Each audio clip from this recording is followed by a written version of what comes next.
Meu nome é Gabriel, eu tenho 21 anos, esse eu vou lendo pra quê? Por que que a gente tá aqui? Por que que é tão importante a gente tá aqui? Por que que é tão necessário a gente estar aqui? Hoje eu queria falar de uma frase de Sêneca que fala o seguinte: a morte não perturba mais do que a própria vida. Então muitas vezes a gente fica pensando e analisando e querendo e sendo e olhando, sabe? Tudo aquilo que a gente acha que é a morte. Esquece de viver a vida. Porque isso perturba a vida. Então não tem como tu entender isso sem entender que a vida ela é diferente da morte. E a gente traz preceitos da morte para a vida que acaba perturbando ela de uma forma que acaba sendo até ruim. Porque a gente não acredita 100% naquilo que a gente faz. Porque a gente está o tempo todo pensando naquilo que vai ocorrer. E hoje é um dia de finados, né? É um dia muito especial, assim. É o dia dos mortos. The Dia dos Mortos. Muertos. Ai, não sei falar exatamente, tá? Mas é mais ou menos assim. Então ficamos nesse angústia, nessa dor, nesse anseio, nesse olhar difícil para a questão da morte, para esse olhar triste da morte. E ela acaba perturbando a nossa vida. Em vez da gente, por exemplo, verificar ela como uma coisa boa, como uma passagem. Aí que tá, uma passagem para onde? A gente não sabe.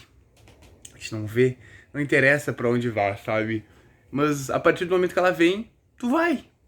Tu nunca vai ter um encontro com a morte, entende? Tu nunca vai ter um encontro, meu Deus, eu falei com a morte, eu olhei com a morte, sabe? E a dor que fica, ela é muito grande. A dor que fica nos outros, ela é enorme. Mas ela é enorme por quê? Por eu não ter mais aquela pessoa ali? Ou porque aquela pessoa era tão importante que faz com que você perturbe a tua própria vida? Sabe? Então muitas vezes tem pessoas que perdem entes e é horrível. Mas aquela coisa ela é tão grande que ela acaba afetando a própria vida dela pro resto da vida. E as pessoas falam, tu acha que aquela pessoa queria que acontecesse isso?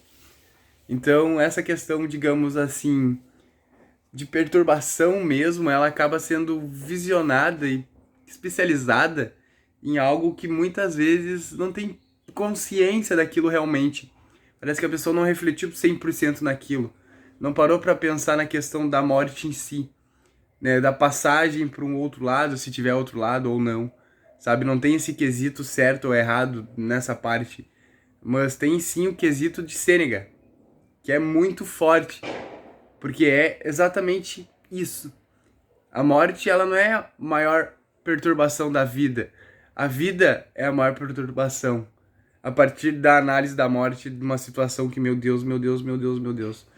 Então, nesse dia de finados, eu acredito que tenha ciência de olhar para a morte de uma forma diferente. Ela é dolorida, ela é triste, ela te destrói, ela te destrói.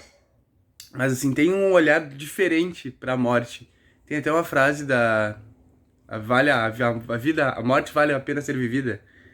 Não, a morte é um dia que vale a pena ser vivido. Da Cláudia Arangues, eu acho que é. Ela é uma doutora e tal, que trabalha com paleolíticos, assim, com pessoas que já estão no último estágio da vida.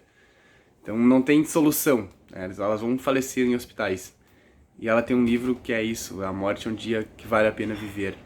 Então, é assim, é mudar a visão, é mudar a percepção daquela ideia, naquele conceito, naquela horribilidade que é a questão da morte horrorosa que a gente colocou, né, em cima da questão cristã e tal, né? Então tem esse olhar um pouquinho difuso e tem essa pergunta, né, do que é a morte, de como ela te influencia, pro bem, pro mal, em que nível ela te atrapalha, em que nível ela pode ser um dia lindo que a gente vai viver.